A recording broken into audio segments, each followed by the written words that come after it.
Hola, un saludo a toda la teleaudiencia de la Mesa Redonda. Estamos comenzando la semana, este lunes 26 de noviembre del año 2018. Estaremos dedicando el primer momento de nuestra Mesa Redonda a recordar al líder histórico de la Revolución Cubana, Fidel Castro Ruz, a 2 años de su fallecimiento físico. Estaremos hablando en este sentido de las actividades que se realizaron en todo el país, o algunas de ellas, en conmemoración a esta fecha. Me acompañan para este tema Raúl Torres, cantante y compositor, autor sin dudas de una de las canciones más hermosas dedicadas al comandante en jefe, y también la licenciada Bárbara Betancur Abreu, periodista del sistema informativo, analista de temas internacionales y una mujer, además de usual en nuestra mesa redonda, que como periodista, gracias a la profesión, tuvo la oportunidad de compartir en incontables cantidades de veces con el comandante en jefe. Tendremos también nuestra habitual sección La Esquina con el periodista Reinaldo Taladrid, y los últimos minutos de nuestra mesa redonda estarán dedicados a la situación en México, una situación previa a la toma de posesión de Andrés Manuel López Obrador. Estos son nuestros temas. Mis dos invitados iniciales, por favor, quédese junto a nosotros.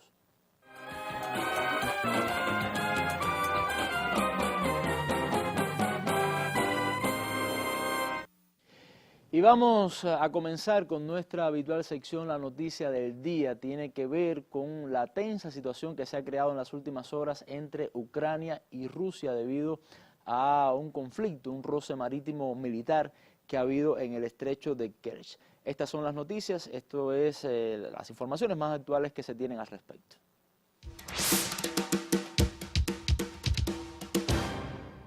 Rusia confirmó el domingo haber capturado 3 navíos militares ucranianos haciendo uso de la fuerza en el estrecho de Kerch, punto de acceso al mar de Azov desde el Mar Negro. Kiev había acusado poco antes a Moscú de haber chocado uno de sus barcos militares antes de disparar y de capturar a sus 3 embarcaciones. Rusia indicó por su parte que 3 miembros del personal ucraniano resultaron heridos y recibieron cuidados médicos. Señaló que sus vidas no están en peligro. El presidente ucraniano Petro Poroshenko denunció un acto agresivo de Rusia en esta zona estratégica del mar de Azov, situado entre Crimea, anexionada en 2014 por Moscú, y el este de Ucrania, escenario de un conflicto que enfrenta a Kiev y a separatistas prorrusos. El Consejo de Seguridad y Defensa ucraniano propuso a Poroshenko reintroducir la ley marcial, una decisión que debe ser validada por el Parlamento. La OTAN y la Unión Europea llamaron a actuar con moderación y desescalar la situación. Una reunión de emergencia del Consejo de Seguridad de la ONU también fue convocada para el lunes. Bueno, sin duda es una tensión, una nueva escalada de tensión en el conflicto ya de años que hay entre Rusia y Ucrania. Como bien se decía en esta información, el presidente Petro Poroshenko, bueno, decretó la ley marcial y también fue un tema fundamental convocado por Rusia en el Consejo de Seguridad de la ONU. Esta es nuestra noticia del día. Vamos ya al primer tema que nos ocupa en la noche de hoy.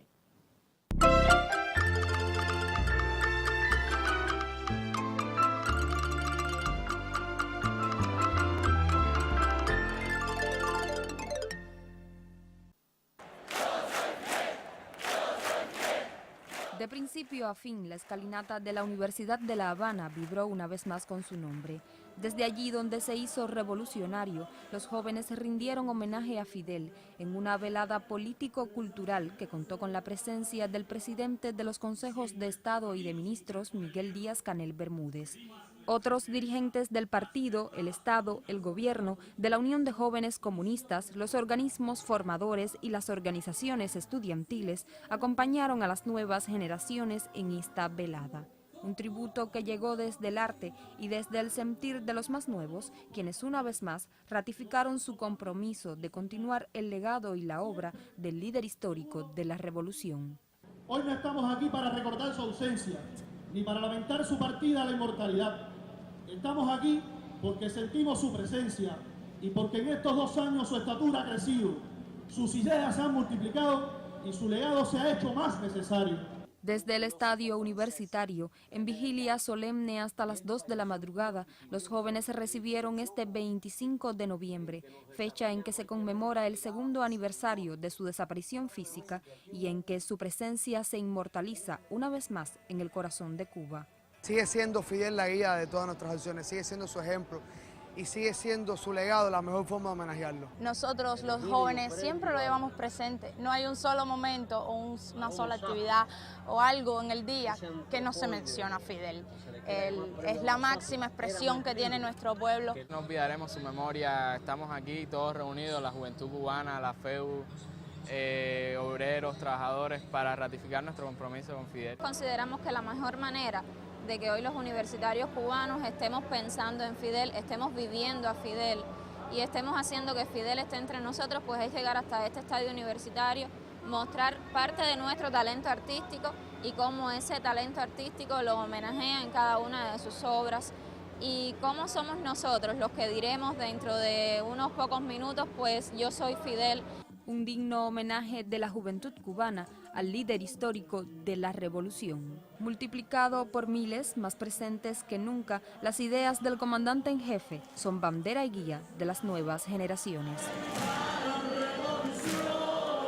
Era lo que estaba sucediendo el pasado sábado en la noche en la escalinata de la Universidad de La Habana, también en el estadio universitario, una de las tantas actividades que se realizaron en el país, pero con un simbolismo muy especial. Babi, fue de alguna manera una actividad central, estuvo el presidente de los consejos de Estado y de ministros, pero desde el punto de vista simbólico, ¿qué valor tiene que se haya elegido la universidad precisamente para un acto de este tipo? Un acto para celebrar la vida, la vida de Fidel. Un saludo para todos los que nos acompañan. Y es que la universidad es un sitio emblemático en la vida y la trayectoria de Fidel. Él mismo ha declarado que allí se formó como revolucionario. Y siempre fue su universidad.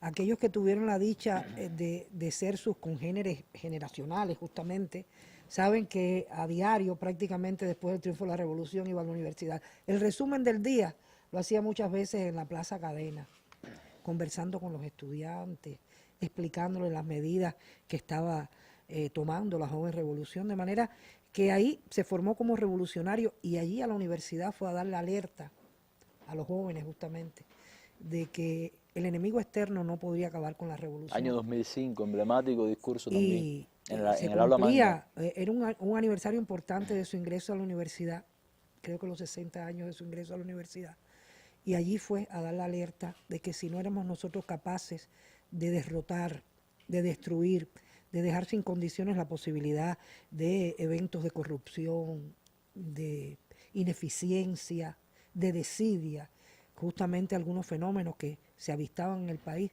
la revolución sí tendría riesgos, no desde el exterior, porque la revolución había construido para el pueblo una obra que a la hora del combate se iba a alinear ese pueblo a defenderla, porque ese es el legado de Fidel, y no es para hacerlo contemplativo, ni para hacer referencia, sino para defenderlo y seguirlo desarrollando.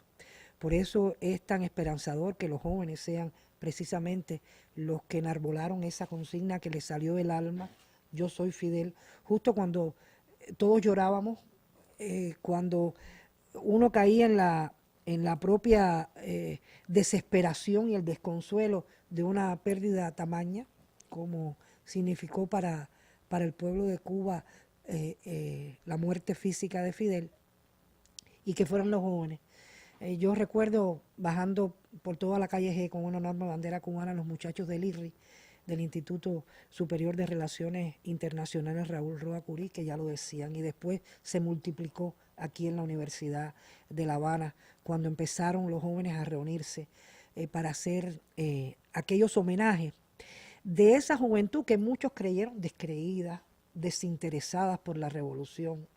Algunos en realidad habían tenido pocas posibilidades de contactar con Fidel. Bueno, de hecho, y es una cosa que me impresiona, estos jóvenes que me llevamos en la universidad, sí, claro, no son de tu generación, ni siquiera de la mía, que recuerdo a Fidel llegando, que traía todo invitado al aula magna, claro, intercambiando con él. Que había muchas visitas, cada vez que él tenía un pretexto iba a la universidad. Pero es una generación que lo tiene quizás un poco más distante físicamente, de referente, porque es naturalmente, y sus padres, pero esos son los que están realmente, por eso molesta tanto que tú puedas leer algún despacho hecho en alguna capital europea, por ejemplo, para no ir a otro sitio, y que digan, bueno, que están ahí y que no les interesa. ¿Qué saben del alma del cubano? ¿Qué saben de lo que significa Fidel. Fidel, el cubano normal, el cubano que está en la cotidianidad del combate por el desarrollo del país, por entender todas las transformaciones que están haciendo, necesita a Fidel prácticamente a diario. Nosotros los periodistas que lo teníamos a él como colega, Fidel resolvía todas las campañas comunicacionales que podían existir en el país, porque Fidel era un excelente sus dotes no solo de orador, sino de comunicador, de explicar a la gente una y otra vez y que no te aburrieras, que siempre sacara a la luz una arista de este tema que tú no habías notado.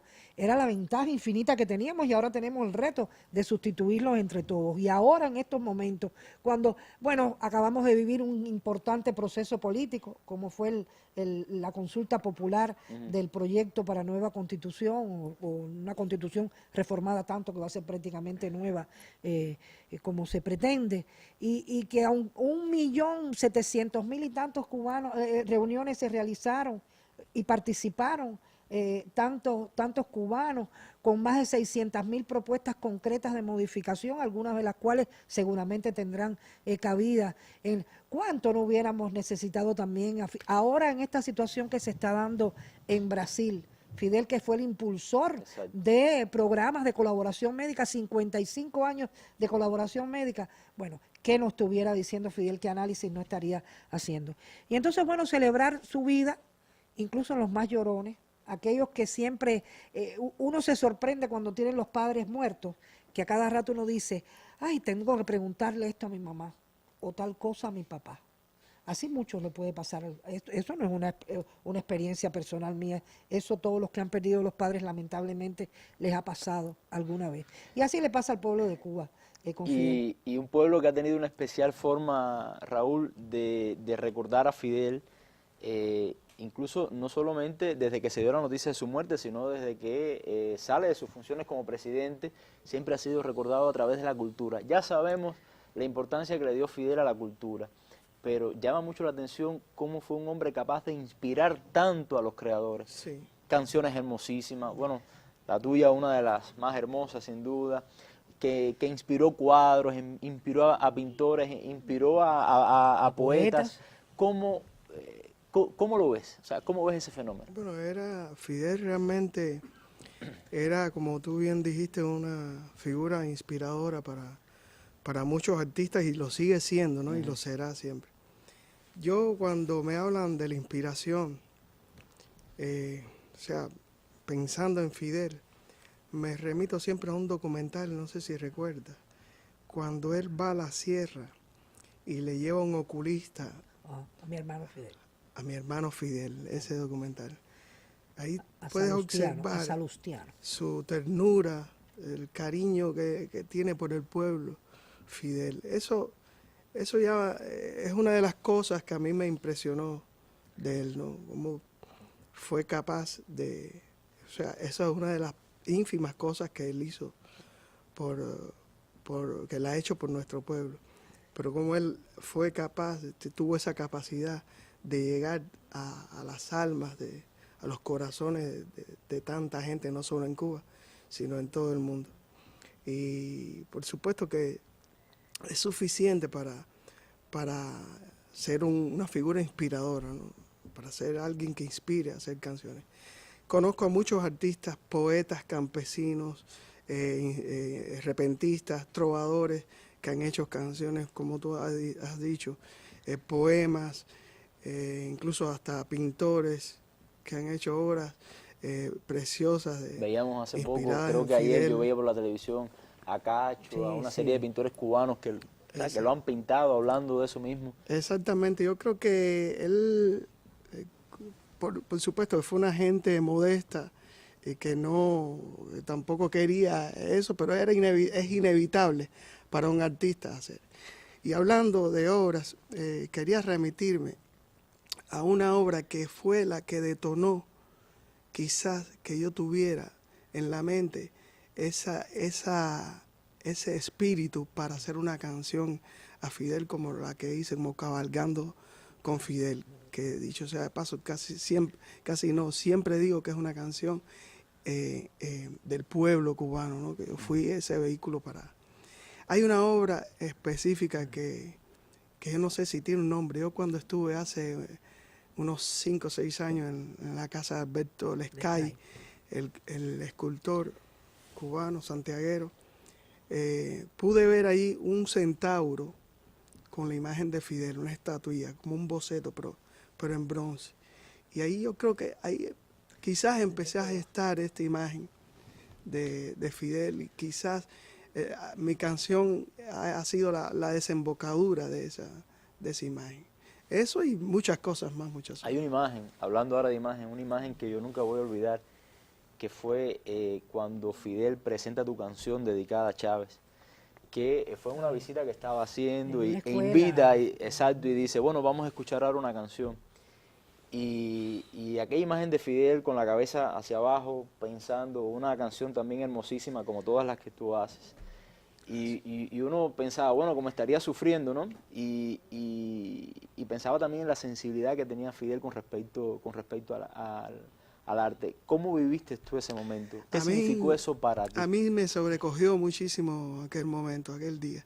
Realmente yo estaba en la calle, estaba en la empresa en la cual yo trabajo, y sonó mi teléfono celular y era el cantante Augusto Enrique, cantante y compositor también, y me decía, oye, él había participado también en la canción, en la grabación de la canción, y me dijo, oye, corre para la casa que Fidel está presentando tu canción en la televisión. Y yo le dije, no me digas eso. Bueno, le digo otra cosa ahí bien cubana. Y le, ¿cómo es eso? Sí, ve para la casa. Fui a la casa y cuando vi cómo Fidel presentó la canción, eso me sobrecogió muchísimo. Estuve días sin salir de la casa porque realmente me estremeció, no como artista, sino como cubano. Traté de sentirme ajeno al compositor, traté de apartarme, lo vi más aterrizado, como alguien que no haya tenido que ver con esa canción. Traté de verlo así, ¿no? Y realmente eso me entristeció, me llenó de ternura también. Y bueno, es algo que acrecentó en mí el cariño que tengo por ese padre. Pero es que supiste tocar el corazón de él y el corazón de mucha gente también, con la canción de Chávez, y posteriormente el corazón de millones de personas con la canción hacia Fidel, que supongo que también has tenido muchas experiencias personales con respecto a las personas cuando han escuchado tu canción, la reacción. Sí, sobre todo con el pueblo. La gente me ha demostrado mucho cariño cuando ando por ahí. Mucha gente me para hablar de la canción. Una pregunta muy recurrente es que si ya la tenía hecha. Y yo les trato de explicar que no, que yo la saqué casi en el momento, a las 5 horas de haberme enterado de la triste noticia, y que fue en apenas muy poco tiempo hice la canción.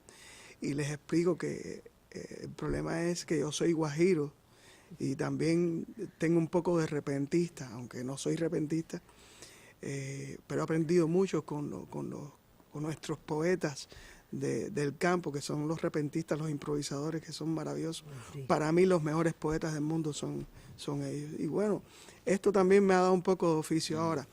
Creo que la canción Cabalgando con Fidel tiene una altura en mi repertorio que no he podido, que es muy difícil decir que hay una canción que se le compare. Eso sí.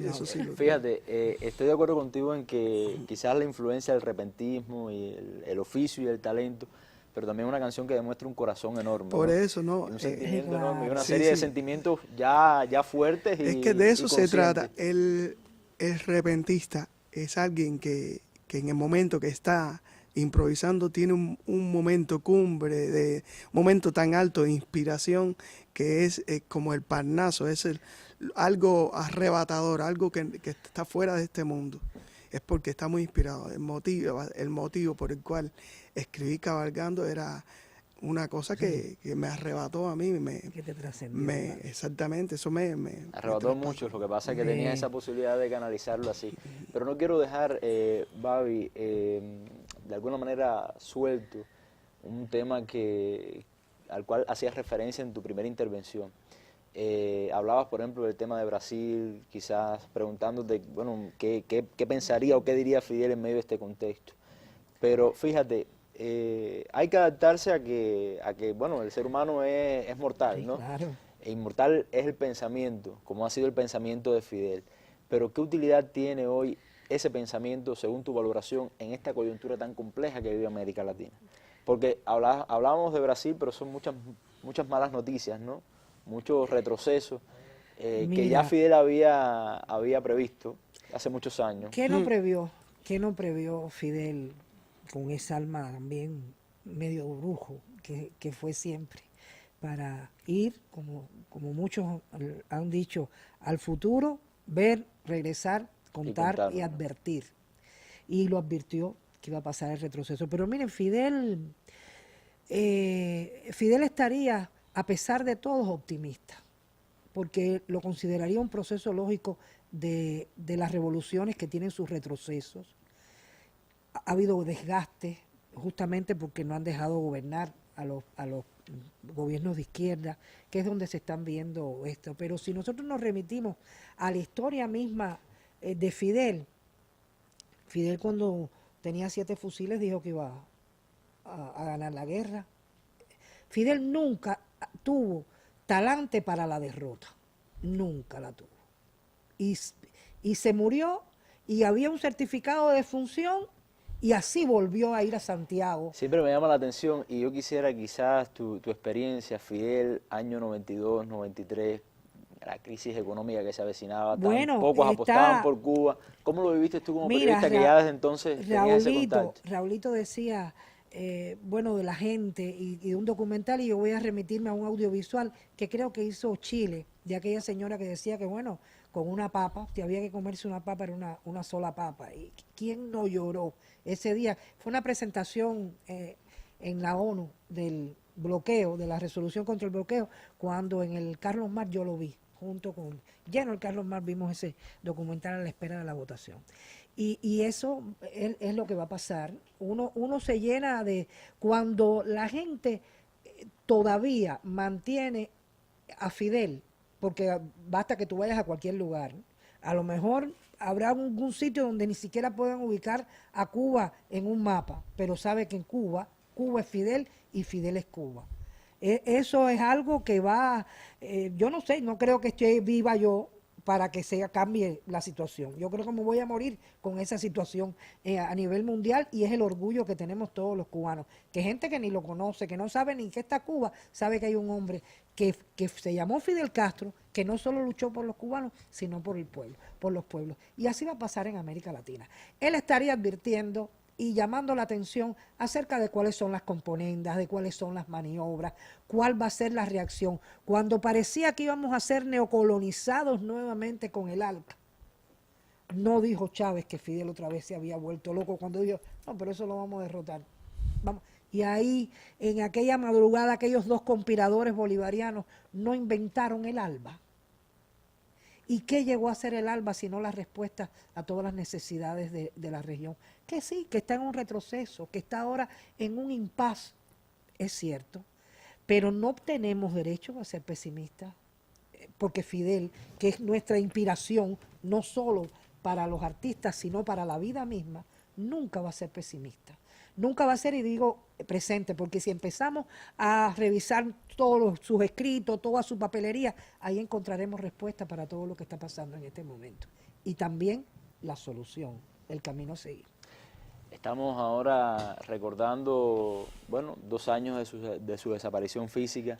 Yo me pregunto, Raúl, quiero saber tu opinión, cuando estemos recordando los 25 años o los 30 años de su desaparición física, ¿crees que todavía será fuente de inspiración de hermosas canciones, de hermosos cuadros, de hermosos poemas? Creo que sí, creo que sí. Nosotros, los cubanos, que hemos dicho, yo soy Fidel, yo he podido vivir, yo creo que tenemos bien claro que nuestras generaciones que vienen, las generaciones que vienen, le tenemos bien claro el programa, no vamos, digamos que a obligarle, pero sí le vamos a enseñar quién es Fidel. Y yo creo que es eso, va a trascender en la historia, que sí a nuestros artistas del futuro va a inspirarse. Yo tuve la oportunidad de estar el otro día en la velada, en la escalinata, y no pude cantar, estaba bastante afectado con la gripe esta, y pude notar, sentí en la piel cómo vibraban los jóvenes. Habían jóvenes de todos los lugares ahí, no solo de la universidad, y sentí cómo vibraban ahí, cómo querían a los artistas, cómo gritaban "Yo soy Fidel" con una convicción en los rostros, que eso es impresionante. Yo creo que sí, que Fidel va a seguir dando mucho que escribir a todos los artistas, va a dar mucho muchas obras que van a salir a la luz. Bueno, muchas gracias. No, si Fidel y su generación no dejaron morir al apóstol en el año de su centenario, nos tocará a nosotros no dejarlo morir nunca. Es el compromiso que tenemos, y cada cual desde el pedacito que le toca hacer. No hace falta hacer más, solo lo que te toca, con la calidad que requiere, lo que tú quieres para los demás, como dice él en su concepto de revolución, que te traten a ti como tú quieres, y tú tratar a los demás como tú quieres que te traten. Bueno, pues yo creo que estaremos, en primer lugar, manteniéndolo vivo y haciendo incluso más fuerte su ejemplo y su vigencia. Bueno, muchas gracias a ambos por haber compartido con nosotros en esta primera media hora de Mesa Redonda, por los conmovedores testimonios también con respecto a esta figura, bueno, que ha marcado la historia de nuestro país y que sin dudas es inolvidable para las generaciones que han podido, que pudieron disfrutarlo, y también para las generaciones futuras que siempre a la búsqueda de un faro, ahí lo van a encontrar. Bueno, muchas gracias. Nos vemos en una próxima Mesa Redonda, Babi, tú que eres de la casa. El análisis de los más importantes acontecimientos internacionales. La valoración de temas de actualidad nacional, acompañadas del criterio y las preguntas de la población. El acercamiento a hechos históricos, económicos, científicos, deportivos y culturales. Mesa Redonda. Más allá de la noticia. Bueno, y vamos ya al segundo momento de nuestra Mesa Redonda. En su esquina nos espera el colega Reinaldo Taladriz.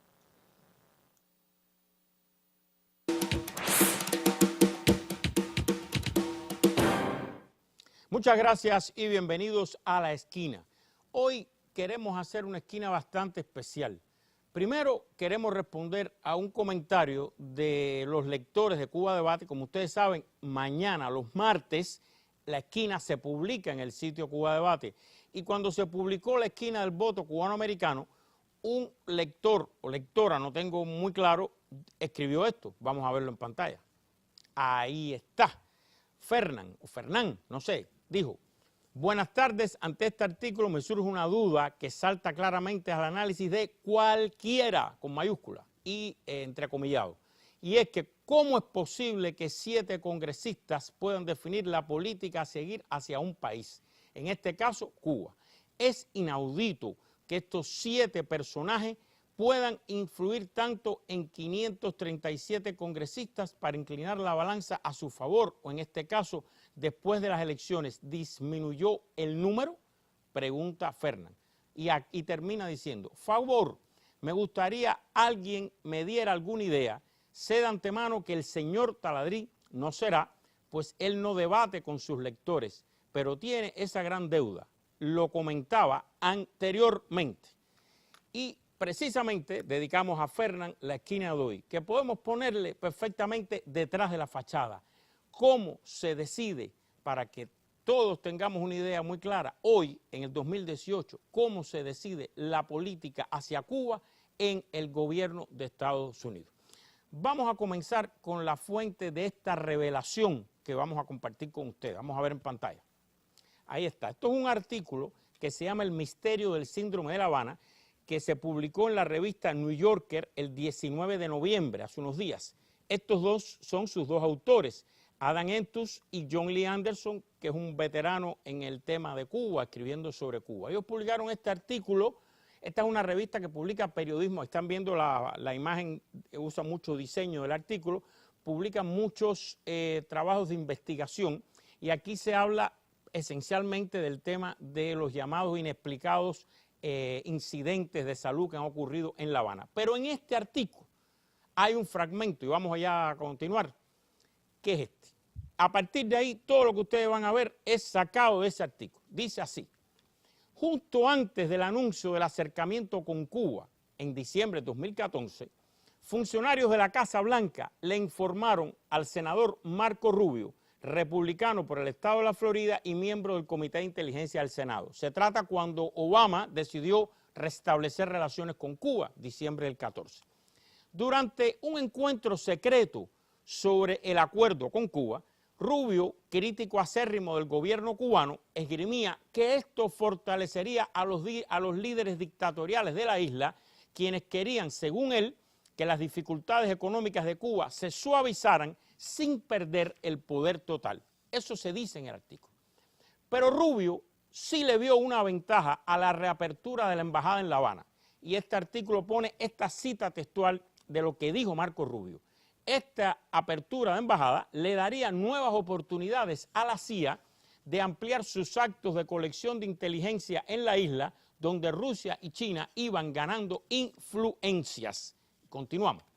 Recientemente, en una entrevista, Marco Rubio no quiso comentar respecto a esta reunión que se revela aquí que tuvo en diciembre del 14, a puertas cerradas con la administración Obama. Pero sí dijo lo siguiente Marco Rubio: en la práctica, yo no tenía cómo cambiar la política de Obama una vez hecha. Por tanto, a menudo me encuentro en el negocio de hacer limonada con los limones que me son dados. Por tanto, a menudo me veo sacándole partido a las situaciones que se me presentan y cómo se me presentan, dijo Marco Rubio con respecto a cuando la administración Obama en secreto le informó que iba a restablecer relaciones de Cuba y a reabrir la embajada en La Habana. Esto es una primera revelación de este artículo. Continuamos. Más adelante el artículo nos lleva a enero del 2017. En la Casa Blanca de Donald Trump, dice el artículo, Cuba no era una prioridad. Cuando había hablado sobre Cuba durante la campaña, fue más que nada para criticar a Obama y su política de acercamiento, dice el artículo. Continúa.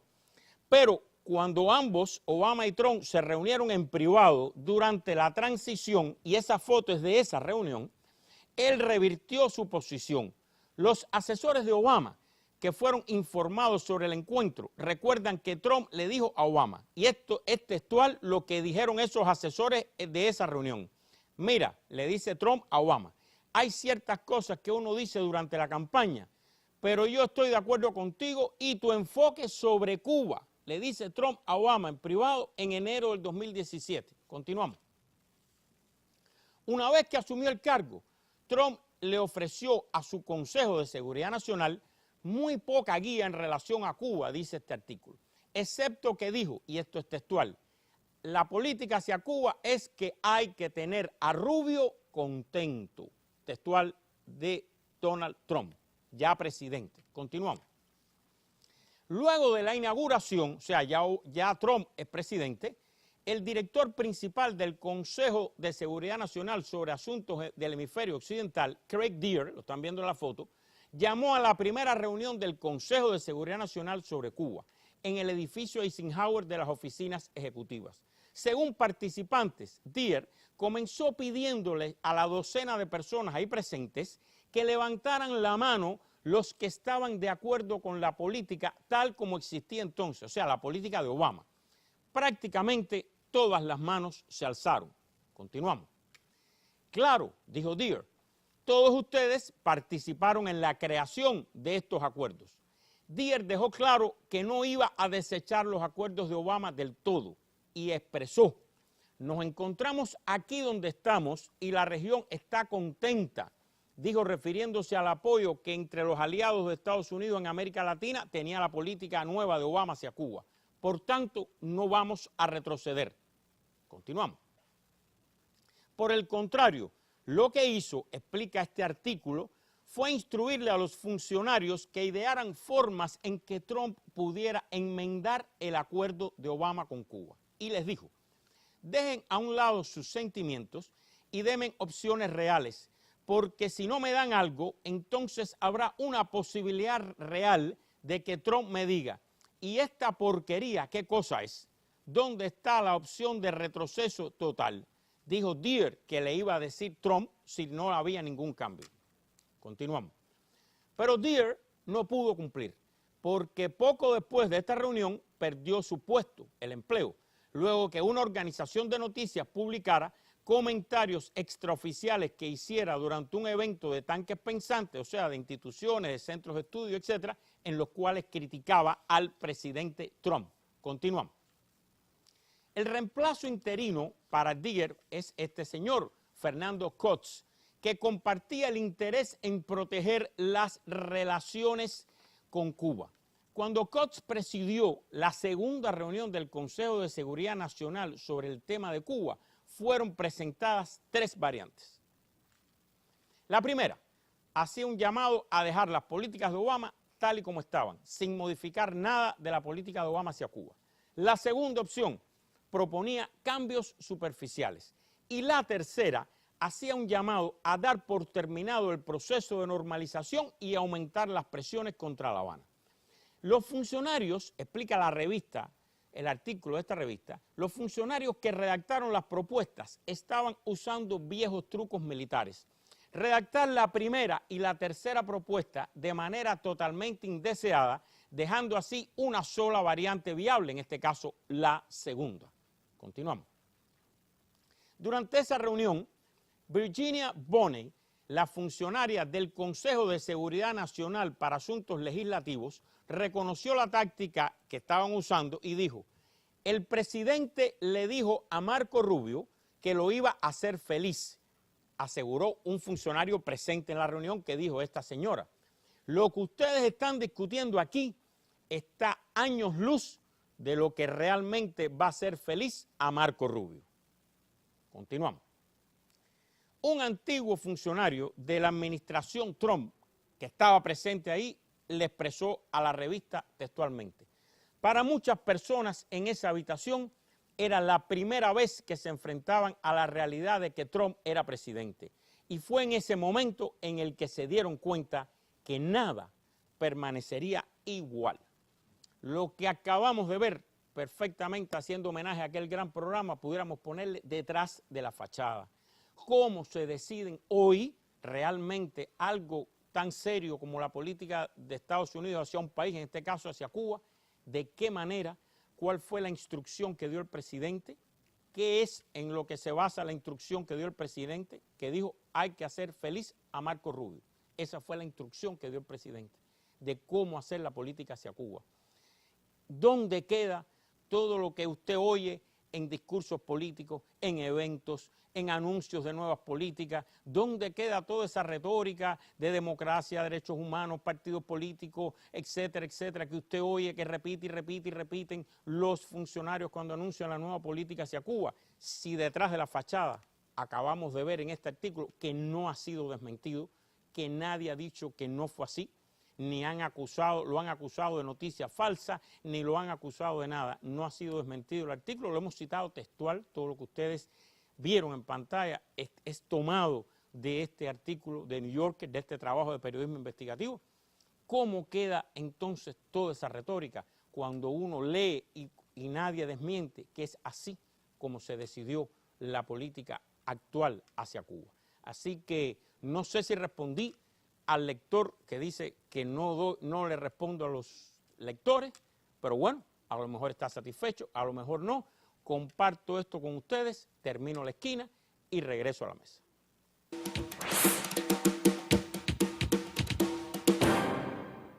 Bueno, muchas gracias a Taladriz por este tema, por estas aclaraciones, y vamos ya a nuestro último momento de la mesa redonda. Faltan pocos días para que tome posesión Andrés Manuel López Obrador como presidente de México en un contexto bastante complejo. Tenemos a Sergio Alejandro Gómez Gallo, periodista de Cuba Debate y analista de temas internacionales, para analizar este tema, para compartir con nosotros y desmontar, bueno, y analizar las últimas informaciones al respecto.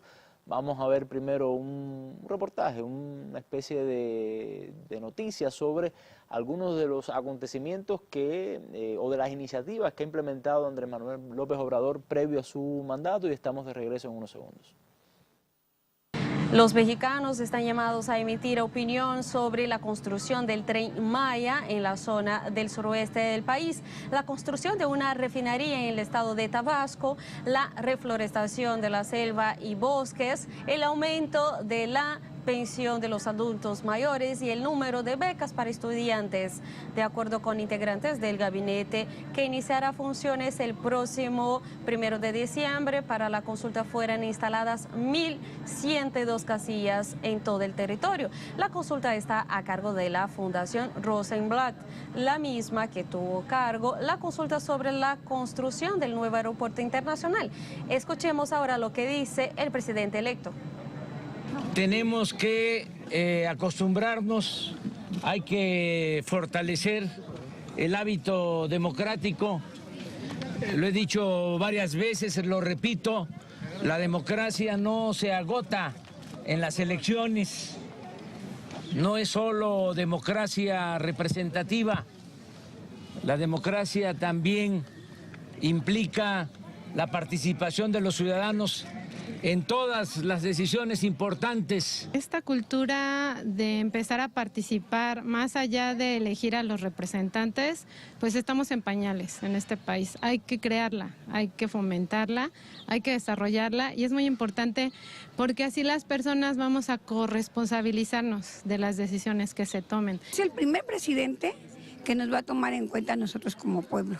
Entonces, si nosotros no estuviéramos de acuerdo, pues igual ponemos quienes estamos de acuerdo, pero como estamos de acuerdo con él, su proyecto y todo, para apoyarlo, porque siempre vamos a estar, bueno, no en todo, porque va a haber algunas cosas que sí no vamos a estar de acuerdo con él, pero en lo más que se pueda apoyarlo, vamos a estar con él.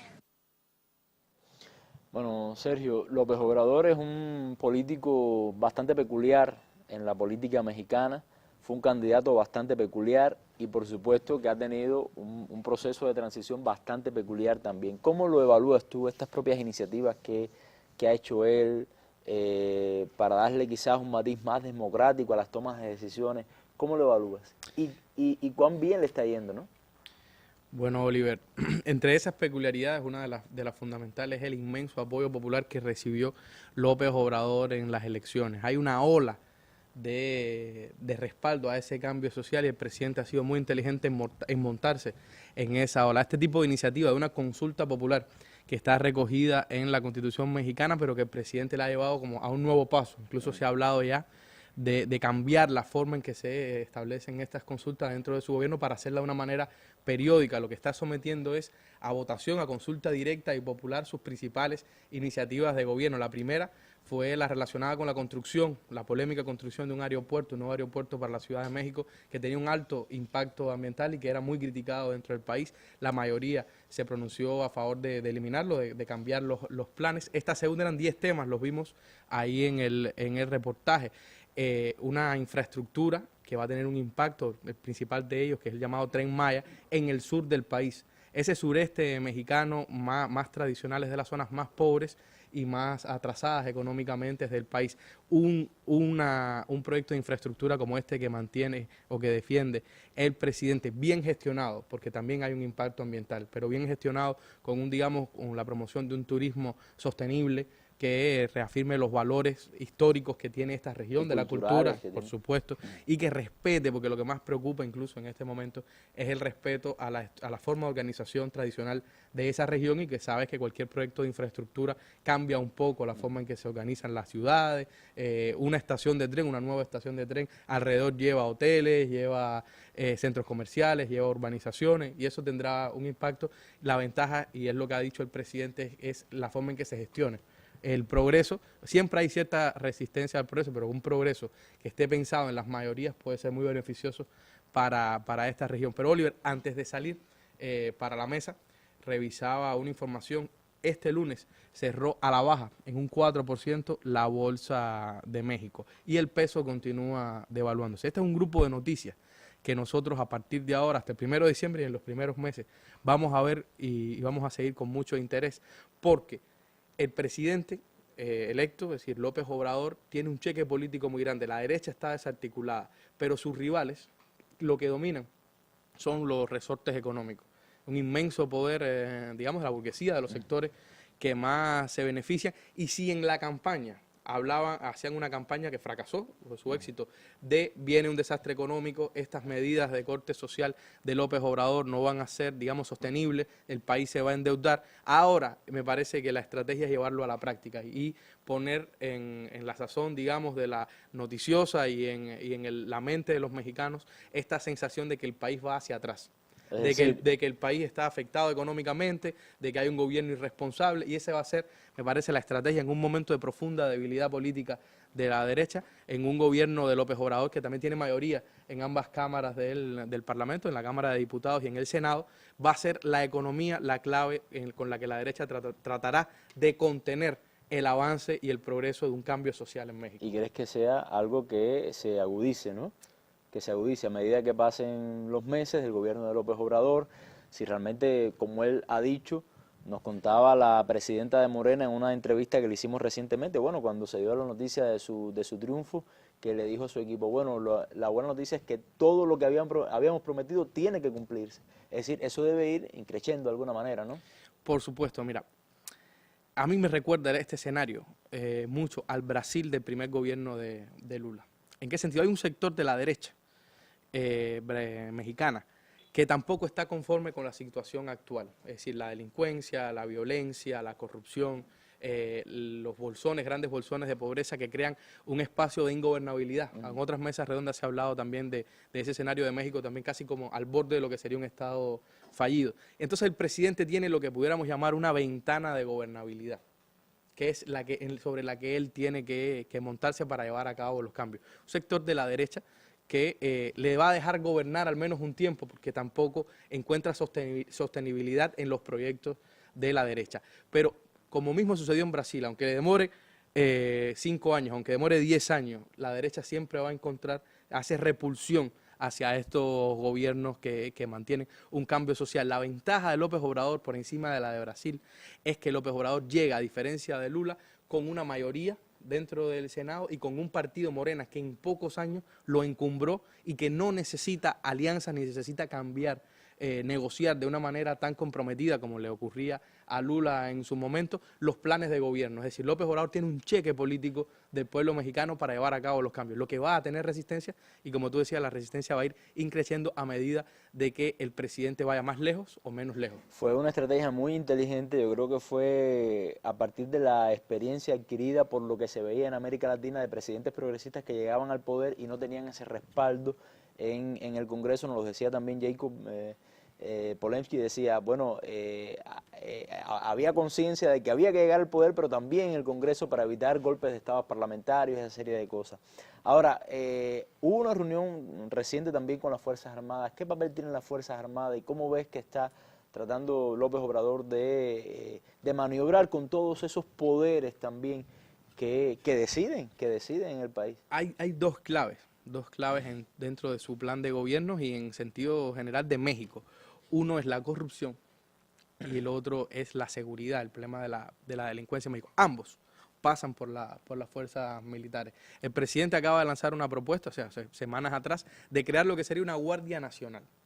En México la policía es federal, hay varias organizaciones dentro de la policía que además son independientes del ejército que tienen distintas supeditaciones y eso ha creado un foco de corrupción y de un espacio de acción para los grupos ilegales, estamos hablando desde el narcotráfico hasta las bandas también criminales de otro tipo. Entonces la creación de una Guardia Nacional que él prometió llevar la consulta en el año 2019, lo que permitiría es tener una centralizada, digamos, las decisiones al respecto. Esa Guardia Nacional sería una rama de las Fuerzas Armadas. Es similar a como es en Francia y como es en España. No es una policía independiente, sino que es una de las ramas.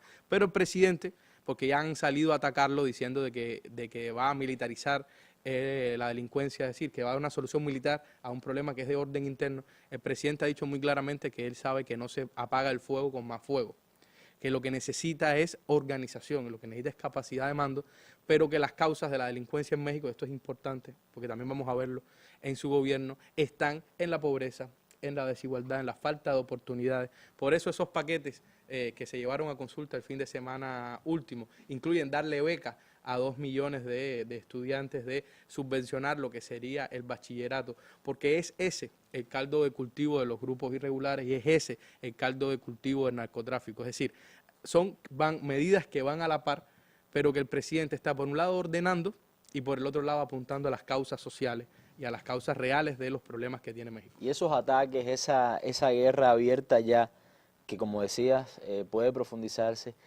tiene ya efectos negativos. Te lo decía porque hoy mismo yo escuchaba la noticia de que supuestamente, según un medio, y sabemos cómo son las encuestas y las intenciones políticas que tiene, había caído un 9% la popularidad de Andrés Manuel López Obrador. O sea, eso perfectamente no puede ser real, pero quiero preguntarte, en un país, en el contexto como México, tan mediatizado también, donde la política es tan mediática, ¿puede tener efectos esta...? Por supuesto, sobre todo en la economía. Es decir, por eso te decía al principio que la principal arma, la principal fuerza que tiene hoy la derecha en México son sus resortes económicos. Lo que sucede es que también ellos resultan afectados. Es decir, cualquier tipo de maniobra, desde devaluar aún más el peso, de crear un crack en la bolsa, la banca mexicana tiene una profunda influencia externa, es decir, son bancos internacionales los que manejan la banca mexicana, cualquier tipo de movimiento para afectar la popularidad o afectar el plan de gobierno de López Obrador también tiene un impacto en sus propias finanzas, en sus propios, en sus propios bolsillos. Esta etapa, sobre todo, me parece que va a ser lo que va a intentar la derecha, es tratar de conducir a López Obrador por el camino en el que ellos quieren. Y lo que veremos en los primeros años, incluso meses y años del gobierno de López Obrador, es ese tira y encoge entre la fuerza popular, la demanda de cambio, la necesidad de cambio, y una derecha que va a utilizar todas las vías a su alcance para conducir el gobierno de López Obrador hacia donde ellos quieren que vaya. Hay mucha expectativa en cuanto a la política exterior en dos sentidos. Uno, las relaciones con Estados Unidos, siendo López Obrador el político que es y con la proyección que tiene y en el contexto de la migración, y también la política hacia América Latina en un contexto de restauración conservadora, como lo han llamado algunos analistas. ¿Cómo lo valoras tú? ¿Qué incidencia puede tener Andrés Manuel López Obrador en ambos sentidos, en las relaciones de México hacia América Latina, en la política en América Latina como tal, en la correlación de fuerzas y en las relaciones con Estados Unidos?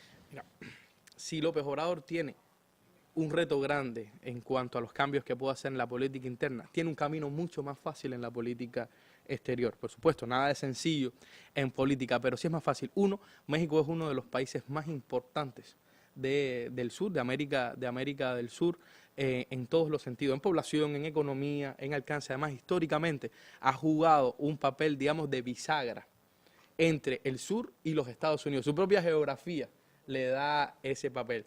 Una política exterior que ya anuncia el gobierno de López Obrador que no le dará más la cara, no volteará más la cara hacia el sur, sino que se preocupará. También lo dijo Marcelo Ebrard, que está uno de los organizadores de la política exterior del gobierno de López Obrador, es que sin abandonar Estados Unidos, porque es una cuestión de seguridad nacional para México y por supuesto de supervivencia para México, van a retomar esa fuerza en América del Sur. Y hay muchos temas que un gobierno y una política exterior eficiente e inteligente de Manuel López Obrador pueden lograr, digamos, unificar a varios países en torno de la posición mexicana. El primero de ellos es la migración. Una de las noticias que había hoy es ese grupo de migrantes que intentaron cruzar las fronteras en Tijuana y que fueron violentamente reprimidos por la policía fronteriza estadounidense, por la Guardia Fronteriza, y eso genera un estado de opinión en México, en Centroamérica, de donde son, y en toda Sudamérica. Y México pudiera ser también el país que lidere esa posición latinoamericana de enfrentarse a los Estados Unidos, o al menos de poner reglas bien claras. Ahora, el presidente López Obrador ha sabido jugar el juego de Trump. No ha caído ni en provocaciones personales contra el presidente Trump, ni tampoco ha sido él el creador de los conflictos. Ese gobierno de López Obrador y el gobierno de Trump son dos trenes que están en rumbo de colisión. Lo que pasa, en algún momento van a colisionar. Lo que me parece inteligente de López Obrador es la manera en que ha conducido el tren mexicano para que todavía no choque con el de Estados Unidos. Y eso le da a él un margen de maniobra más grande. Pero hay que mirar mucho, lo decía, es un papel que ha sido históricamente de México, desde negociaciones de paz de conflictos suramericanos, desde la firma del Tratado de Tlatelolco sobre las armas nucleares, que también México, en la creación, a pesar de todas las cosas, en la creación de la CELAC y la unidad latinoamericana, México tiene un papel Entonces vamos a ver un México, todavía falta ver cómo se desarrolla, pero tenemos un México que tiene la posibilidad de aunar a América Latina en varios temas que le pudiera muy bien hacer contrapeso a un Brasil, que es el otro país importante o fundamental de América del Sur, que va tendiendo hacia la derecha, casi hacia el fascismo, como sabemos que es el gobierno de Bolsonaro, y América Latina, aunque en un momento determinado podríamos estar pensando en una hegemonía de la derecha, lo que pudiéramos encontrar es también un contrapeso. Es que la derecha no le ha ido tan bien como para es cierto, hacer cuando se analiza, tener un es cierto. contrapeso fuerte, ¿no? Pero pudiéramos tener en México, falta tiempo, hay que esperar, pero tiene mucho margen de acción el presidente López Obrador y hay muchos temas en el que América Latina necesita la unidad y en el que México puede ser protagonista e impulsor de esa unidad, porque además le conviene. Bueno, muchas gracias, Sergio, por habernos acompañado en la noche de hoy, un tema que estaremos hablando, analizando también el próximo lunes, después de la toma de posesión del nuevo presidente mexicano, el presidente electo, hasta ahora presidente electo Andrés Manuel López Obrador, y bueno, seguramente nos veremos el próximo lunes. Nos vamos con nuestras imágenes del día, imágenes de una nave de la NASA que ha aterrizado en Marte. Ha sido una noticia desde el punto de vista científico bastante difundida este lunes. Con ella, repito, nos despedimos, nos vemos en una próxima mesa redonda y muchas gracias por su atención.